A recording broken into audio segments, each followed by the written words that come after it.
Welcome to the Quiet Farm State. If you enjoy rural stories, like and subscribe for more. And tell us in the comment section what time it is and where you're watching from. Now, let Benjamin tell us today's story.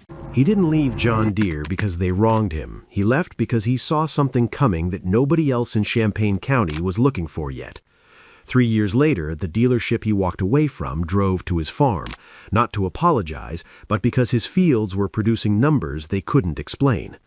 It was a Thursday morning in January of 2019, and Gerald Crouch was sitting at the desk in the small office off his equipment shed where he did the reading that he considered as essential to farming as anything he did in the field itself, reading that his son Aaron had been teasing him about since Aaron was old enough to understand that most farmers in Champaign County, Illinois, did not spend their January mornings working through agricultural technology journals and equipment manufacturer financial reports and university extension research publications the way other men worked through the morning paper. And Gerald was reading a John Deere investor relations document that he had downloaded from the company's website the previous evening, a document whose primary audience was institutional investors and financial analysts, and that had therefore been written with the specific candor that companies reserve for the people whose continued investment they depend on, and withhold from the customers whose continued loyalty they prefer to manage through marketing rather than transparency. And the candor in the investor relations document was saying something about John Deere's strategic direction over the coming 5 years that Gerald had been assembling from fragments across 18 months of reading, and that was now, in this document, stated with sufficient completeness that the fragments assembled themselves into a picture Gerald could see clearly and evaluate honestly against the specific needs of his 480-acre operation outside Urbana. What the picture showed was not malfeasance and not deception, but strategy, legitimate corporate strategy of the kind that large equipment manufacturers pursue when they have identified a direction that serves their long-term financial interests and are committing their development resources accordingly. And the strategy John Deere's investor relations document described was the full integration of their equipment platform into a proprietary data and service ecosystem that would, within the 5-year horizon the document outlined, make every new John Deere machine purchased after a certain point dependent on John Deere's own data infrastructure for its optimal performance. Dependent not in the mechanical sense that a machine depends on fuel and maintenance, but in the operational sense that a precision agriculture operation depends on data, on the yield mapping and the soil variability analysis and the application rate optimization that modern farming at Gerald's scale required to produce the margins that kept a 480-acre operation viable in Champaign County, Illinois, where land costs and input costs and the competition from larger operations created a margin environment that punished inefficiency with the specific mercilessness of markets that have no interest in the reasons inefficiency occurs, only in its consequences.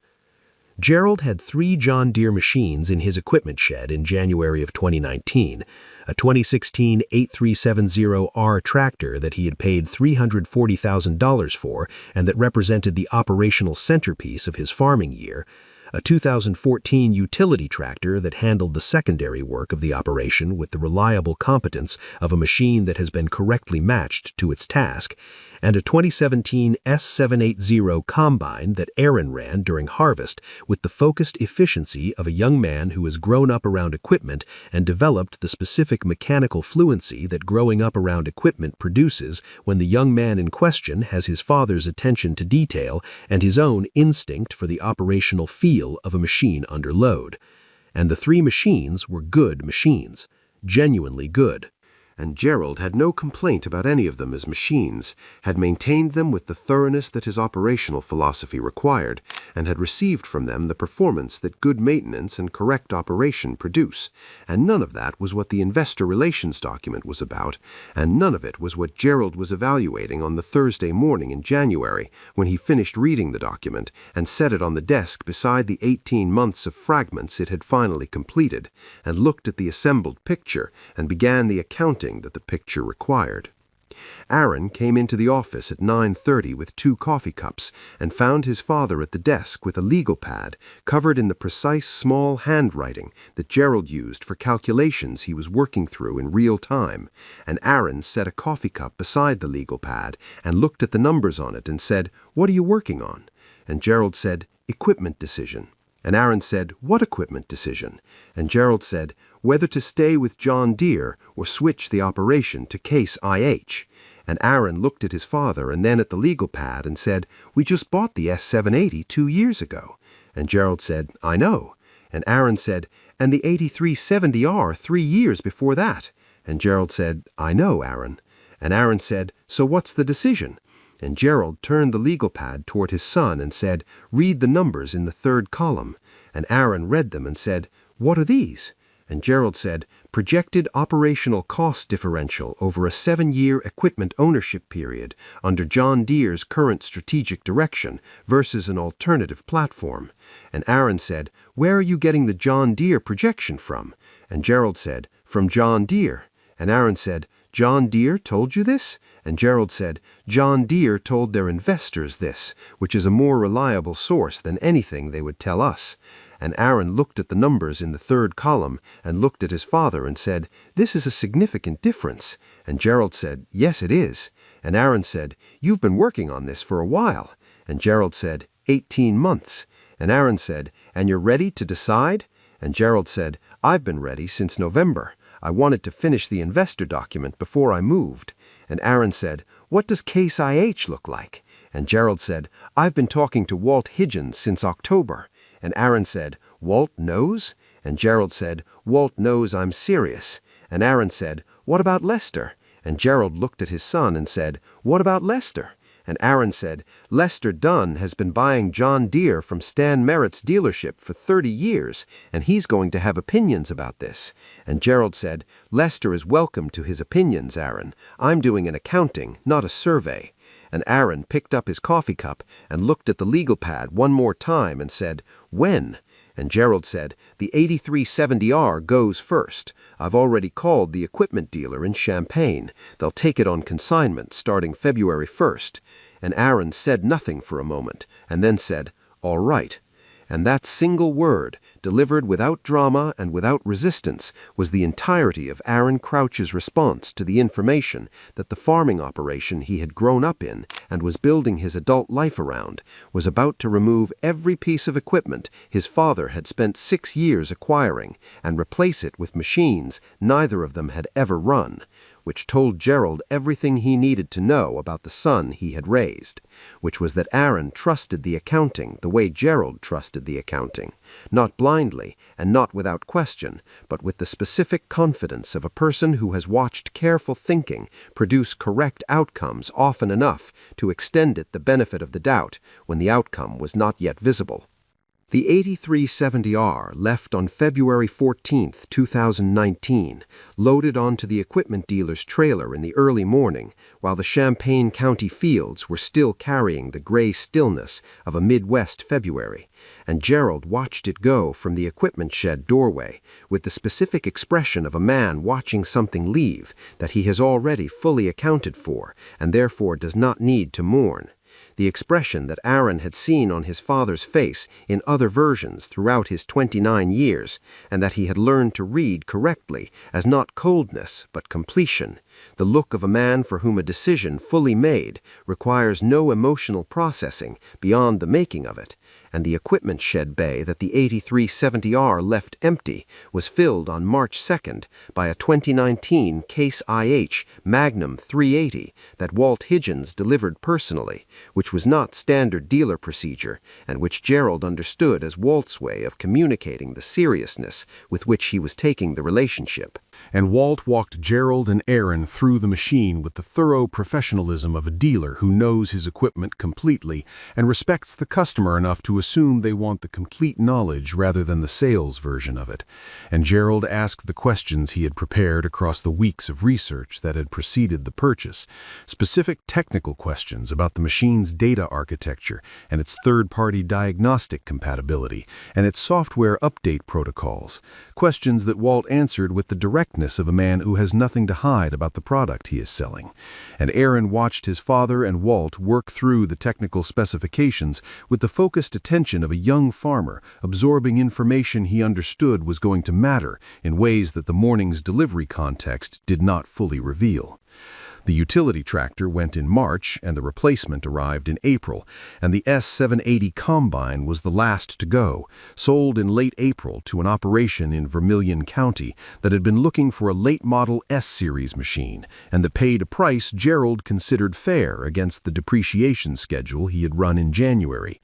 And the Case IH combine that replaced it arrived in the first week of May, and by May 15th of 2019, Gerald Crouch's equipment shed contained no John Deere machines for the first time in 22 years, and the transition that had begun as numbers on a legal pad in January had completed itself in the physical reality of an equipment shed whose green and yellow had been replaced by red and black.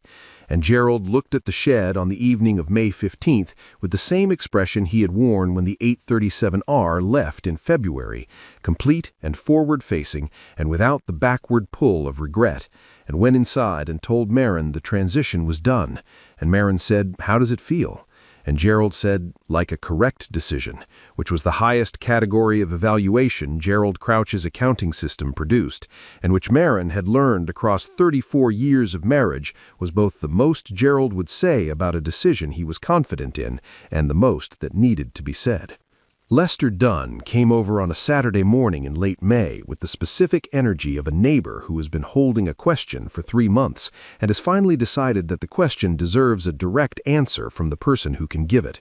And Lester was 66 years old and had farmed 520 acres adjacent to Gerald's north and west fence lines for 38 years and had bought John Deere equipment from Stan Merritt's dealership his entire farming life and considered the relationship between a serious farmer and his equipment brand to be the kind of long-term commitment that was not abandoned lightly or for reasons that a Saturday morning conversation could not address. And Lester sat at Gerald's kitchen table and said, "Gerald, I've been watching equipment come and go from your shed since February, and I want to understand what you're doing." And Gerald said, "I switched to Case IH." And Lester said, "I can see that. I want to know why." And Gerald got up and went to his office and came back with the legal pad from January and the investor relations document and 3 of the 18 months of supporting materials and set them on the table in front of Lester and said, "Start with the 3rd column on the legal pad and then read the investor document." And Lester looked at the stack of documents and looked at Gerald and said, "You want me to read all of this?" And Gerald said, "I want you to read what supports the numbers in the 3rd column. The rest is context." And Lester read for 40 minutes at Gerald's kitchen table with the focused attention of a farmer reading something that has direct implications for his own operation. And when he finished, he said, "This is John Deere's own document." And Gerald said, "From their investor relations website."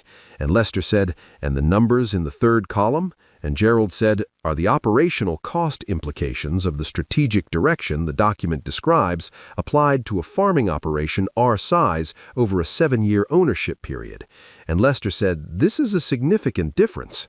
And Gerald said Aaron said the same thing. And Lester said, "Why didn't you tell me about this before you switched?" And Gerald said, "Lester, you've been buying John Deere from Stan Merritt for 38 years. It wasn't my place to tell you what to do with your equipment decisions before you asked me."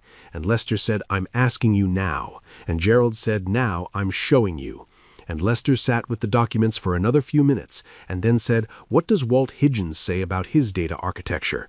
And Gerald said, "Walt's platform is open third-party compatible. Your independent mechanic can access the full diagnostic system. Your agronomist can integrate directly with the yield mapping without a John Deere subscription." And Lester said, "And the performance." And Gerald said, "Come back in October after harvest and I'll show you the yield maps."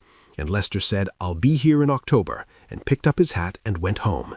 And Gerald cleared the documents from the table and went back to his equipment shed and started his Case IH Magnum and went to work on his fields the way he went to work every day, without announcement and without expectation, just the work and the accounting behind it and the 7-year horizon that the January legal pad had established as the frame within which the decision would prove itself or not prove itself on the honest terms that Gerald Crouch's accounting had always required of every decision he made on his 480 acres outside Urbana. The first harvest with the Case IH equipment ran from late September through the second week of October 2019, and Gerald and Aaron worked the 480 acres with the specific, focused attention of two people operating unfamiliar equipment on familiar ground, which requires a different kind of attention than operating familiar equipment on familiar ground, because the ground is known and the machine is not, and the relationship between the two has to be built from the beginning, the way all relationships between a farmer and a machine are built, through the accumulation of operational hours that teach a man where his equipment is strong and where it is particular and what it needs from the person running it to perform at the level the specifications promise. And Gerald approached the building of that relationship the way he approached everything, methodically and without rushing his conclusions, running the combine through the first fields at the conservative settings that Walt Higgins had recommended for initial operation and adjusting incrementally as the machine's character revealed itself through performance. And Aaron ran the Magnum with the same patient methodology, and by the end of the first week, both of them had the beginning of the operational knowledge that would deepen across the following seasons into the kind of intimate familiarity that transforms a machine from equipment into an extension of the farmer's understanding of his ground.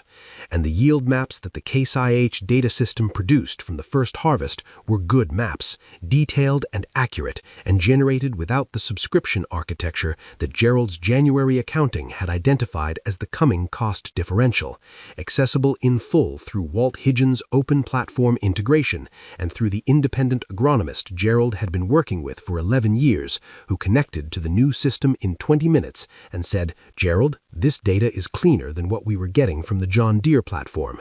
And Gerald said, "I know." And the agronomist said, "How?" And Gerald said, "The integration isn't filtered through a proprietary layer. You're getting the raw sensor output." And the agronomist said, "That's going to change how we build the application maps." And Gerald said, "That's why I switched." And the agronomist looked at him and then at the yield data on his laptop and said nothing further, because the data was saying it more clearly than any conversation could. Lester Dunn came back in October as he had said he would, and Gerald walked him through the yield maps and the operational cost records from the first season and the data integration setup with the agronomist. And Lester looked at everything with the thorough attention of a man who made the October trip because he intended to evaluate what he found and not merely observe it. And when Gerald finished, Lester said, "Your yield average." And Gerald said 218.4 bushels per acre across the full 480. And Lester said, "Your 2018 average with the John Deere equipment was," and Gerald said 211.7. And Lester said, 6.7 bushels per acre improvement in the first season with new equipment on the same ground. And Gerald said, "The yield improvement is not primarily the equipment, Lester. It's the data quality. The agronomist built application maps this fall that he couldn't build with the filtered data we were getting before." And Lester said, "Because the integration is open." And Gerald said, "Because the integration is open." And Lester looked at the yield maps for a long time and said, "I'm going to talk to Walt Higgins." And Gerald said, "Tell him I sent you." And Lester went home and called Walt Higgins the following Monday and began the conversation that ended 18 months later with Lester Dunn's John Deere equipment leaving his farm in the same direction Gerald's had left in the spring of 2019. And Lester was the third farmer in Champaign County to make that transition because Gerald had shown the January legal pad and the investor relations document to two other neighboring farmers between May and October of 2019 when they asked him directly why he had switched. And both of them had read the documents with the same focused attention Lester had brought to them and had arrived at conclusions that their own accountings supported. And the pattern that was establishing itself in Champaign County in the fall and winter of 2019 was the same kind of pattern that Preston Hale's compliance inquiry had established in Tippecanoe County and that Clifton War's 11 conversations had established in Pike County, a pattern built on trust and honest accounting rather than complaint or campaign, moving through the existing relationships of a farming community along the paths that genuine credibility travels, which are slower than social media and more durable than any protest and entirely invisible to the company whose strategic decisions had set them in motion. Stan Merritt noticed the pattern in his dealership's numbers in the spring of 2020, noticed it the way dealers notice things that affect their numbers, which is with the specific alarm of a businessman watching revenue leave in a direction he cannot immediately explain. And Stan's initial explanation was the one that businessmen reach for first when customers leave, which was competitive pricing. And he spent the spring of 2020 reviewing his pricing structure against Walt Higgins and finding that his prices were competitive and that competitive pricing was therefore not the explanation. And then he looked at service and found his service metrics comparable to the county average, and service was therefore not the explanation. And then he looked at the customer accounts that had defected and found that they were clustered in the southern part of the county, in the area around Gerald Crouch's farm, and that the defection timeline started in the spring of 2019, which was when Gerald's equipment transition had completed itself. And Stan looked at the cluster and the timeline and understood that he was looking at a pattern with a center, and that the center was Gerald Crouch's 480-acre operation outside Urbana. And Stan picked up the phone and called Gerald in April of 2020, and Gerald answered, and Stan said, "Gerald, this is Stan Merritt." And Gerald said, "Hello, Stan." And Stan said, "I'd like to talk to you about your equipment decision last year." And Gerald said, "I'm happy to talk, Stan." And Stan said, "I was thinking I could come out to the farm." And Gerald said, "I'm available Thursday morning." And Stan said, "I'll be there at 9, and hung up and sat in his dealership office and looked at the customer defection map on his computer screen with the expression of a man who has identified the center of a pattern and has made an appointment to go there and is now thinking carefully about what he is going to say when he arrives. And what Stan was going to say when he arrived was the question that Gerald was also thinking about on the other end of the conversation, thinking about it with the same analytical attention he brought to every question that arrived on his farm, with implications for how he responded. And the implication Gerald was working through was not whether to be honest with Stan Merritt about the January legal pad and the investor relations document and the 7-year cost differential, because honesty was not a variable in Gerald Crouch's accounting, but whether Stan Merritt was coming to his farm on Thursday morning with the genuine openness of a man who wants to understand something, or the strategic openness of a man who wants to recover something. And the difference between those two things was going to determine what Thursday morning produced, and Gerald intended to know which one it was before the conversation had gone very far.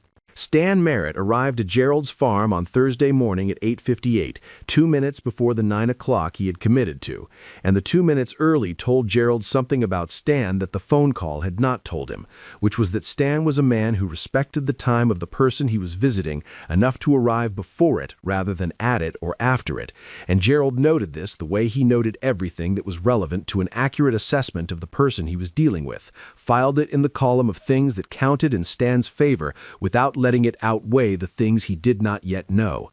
And Gerald met Stan at the driveway and they shook hands, and Gerald looked at Stan Merritt for the first time in the 3 years since they had last seen each other at a county farm bureau meeting in 2017, and found a man who looked like what he was, which was a 54-year-old equipment dealer who had built his business over 26 years through the combination of mechanical knowledge and customer relationships that successful rural dealerships require, and who was carrying in his expression this Thursday morning the specific combination of professional composure and personal discomfort that a man carries when he is about to have a conversation he knows is necessary and does not know how it is going to go.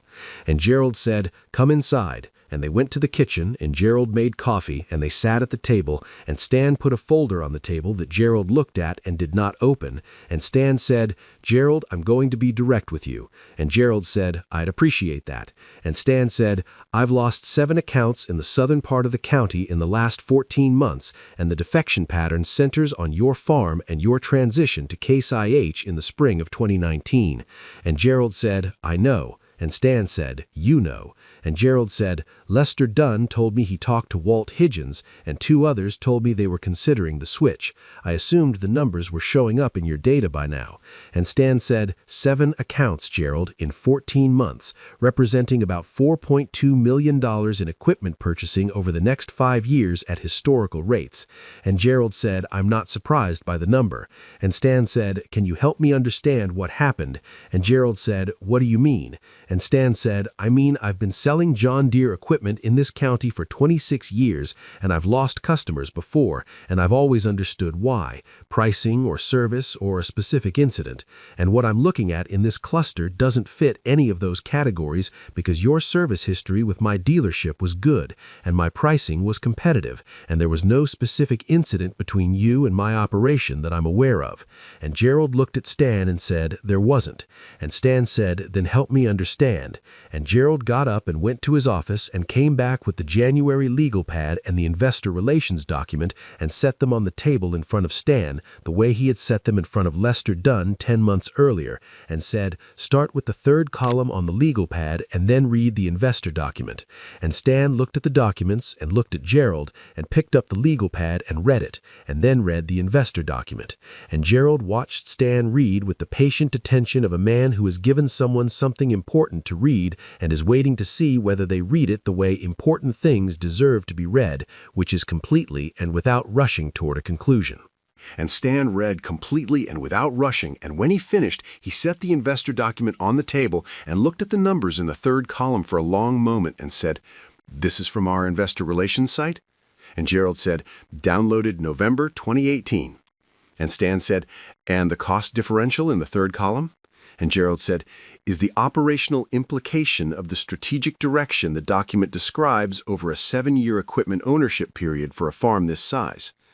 And Stan said, "You built this in January 2019? And Gerald said, "I'd been assembling the inputs for 18 months before that." And Stan said, "Gerald, most of my customers don't read investor relations documents."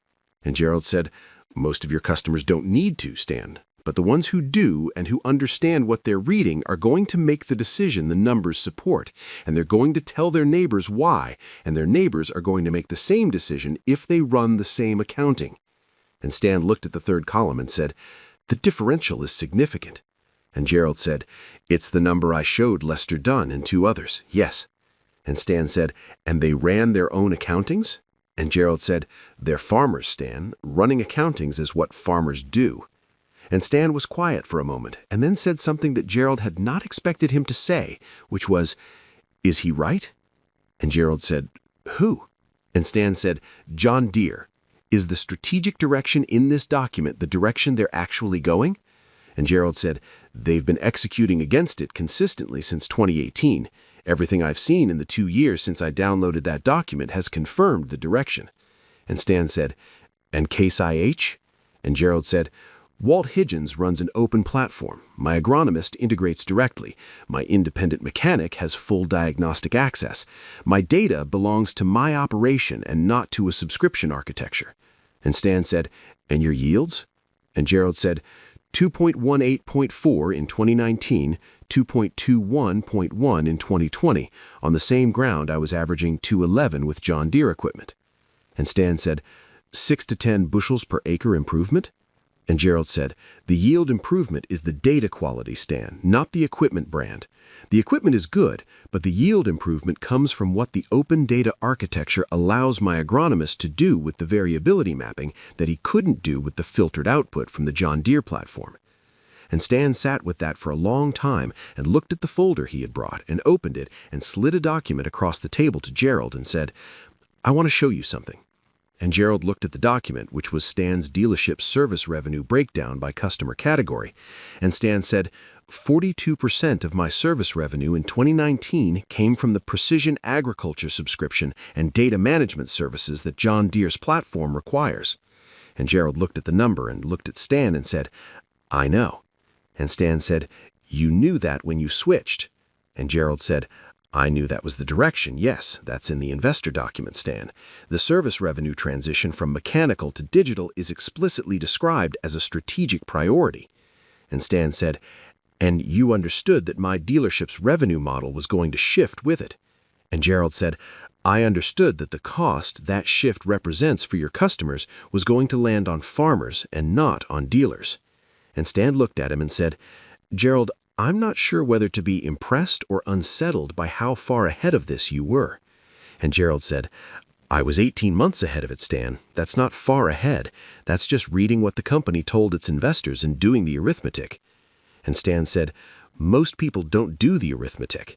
And Gerald said, "Then most people are going to be surprised by the number in the third column when it arrives in their operating costs." And Stan closed the folder and looked at the January legal pad and said, "What do I do with this?"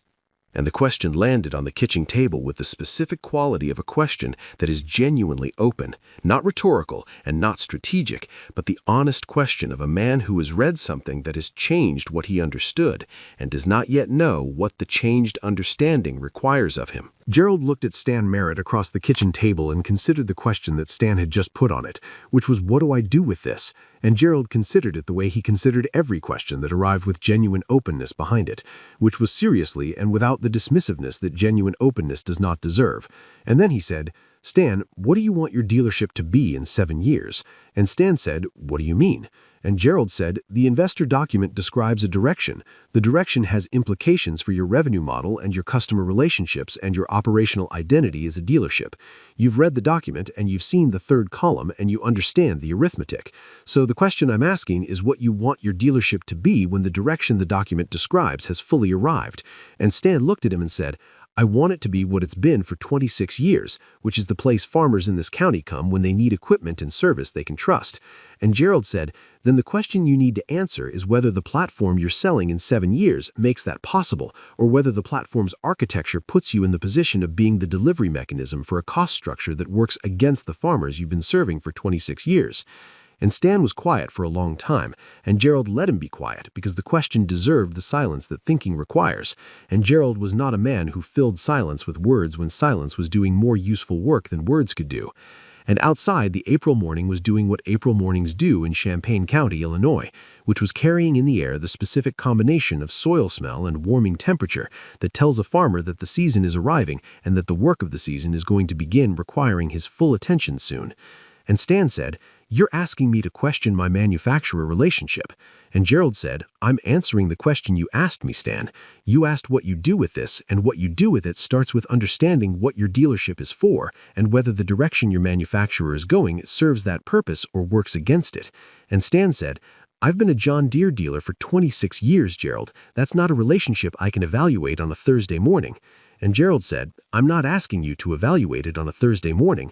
I'm asking you to read the third column honestly and decide whether the number it contains is a number you want to be responsible for delivering to your customers over the next 7 years."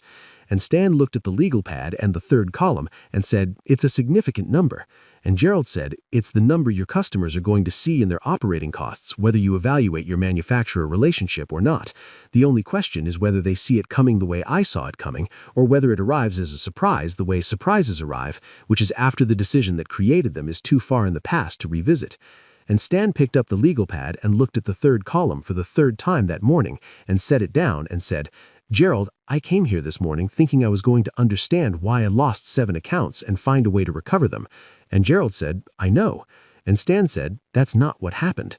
And Gerald said, "No."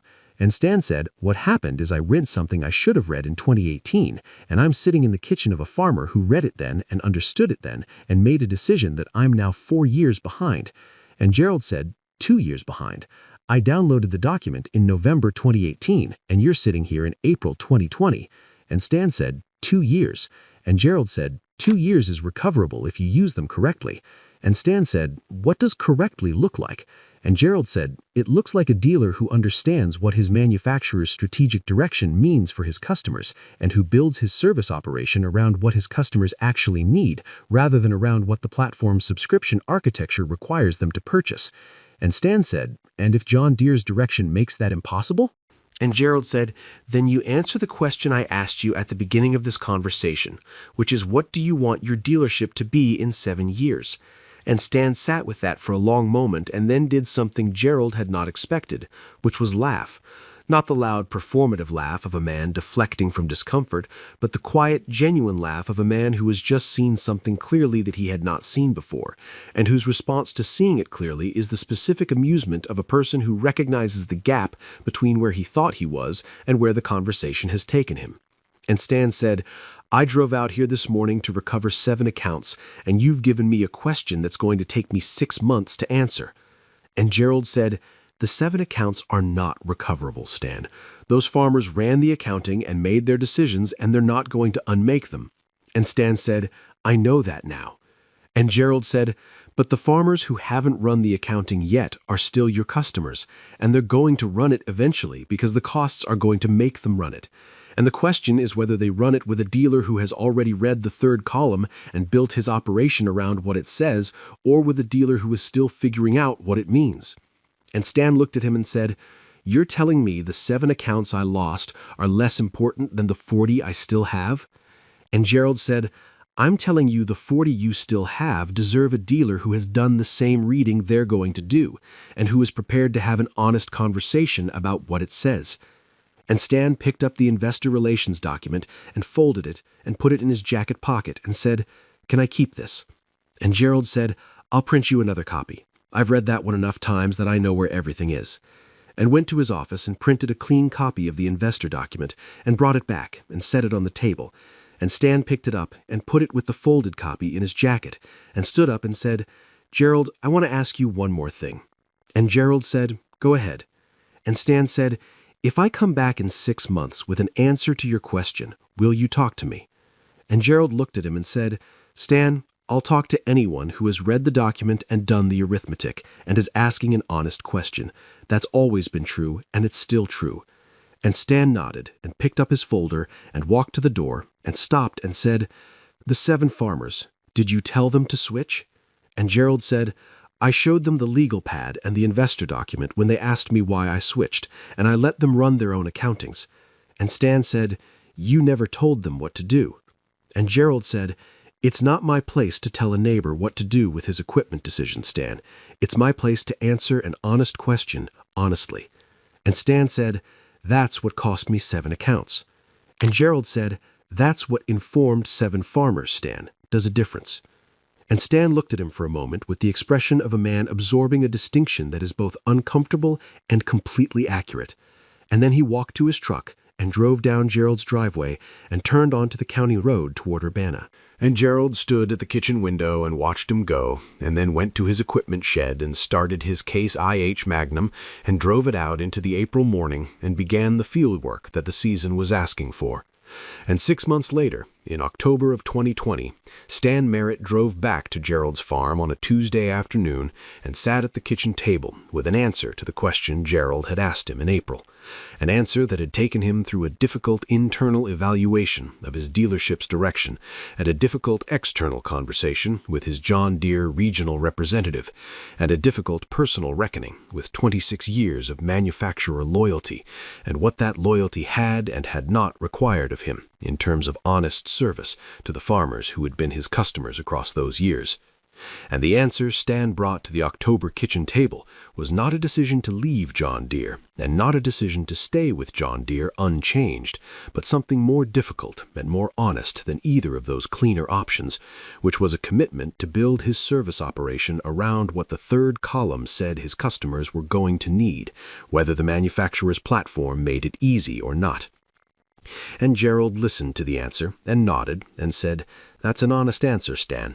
And Stan said, "It's the only one I could arrive at that I could defend to the farmers I've been serving for 26 years. And Gerald said, "Then defend it to them the same way I showed you the legal pad, directly and completely, and without telling them what to conclude." And Stan said, "I will." And they sat at the kitchen table in the October afternoon and talked for 2 hours about what honest service to a farming community required of a dealer who had read the third column and understood what it said. And Aaron came in from the fields at 5 and found his father and Stan Merritt at the kitchen table and looked at Gerald with the question that Gerald answered with the specific expression that Aaron had learned to read across 29 years, which was the expression of a man whose accounting has produced a correct outcome and who was allowing the outcome to speak for itself without adding anything to it. And Aaron made himself coffee and sat down and joined the conversation. And outside, the Champaign County fields were finishing their second Case IH harvest, the yield maps accumulating in the open platform that Gerald's agronomist accessed without a subscription, and that Gerald's independent mechanic serviced without a compliance flag, And the 7-year horizon that the January 2019 legal pad had established was 5 years from completion, and the third column's number was arriving in operating costs across the county exactly as the accounting had said it would arrive, on schedule and without surprise for the farmers who had read the document and done the arithmetic, which was the only preparation the situation had ever required and the only preparation that Gerald Crouch had ever offered anyone who asked him why he sold his last John Deere and bought one Case IH on a Thursday morning in the spring of 2019.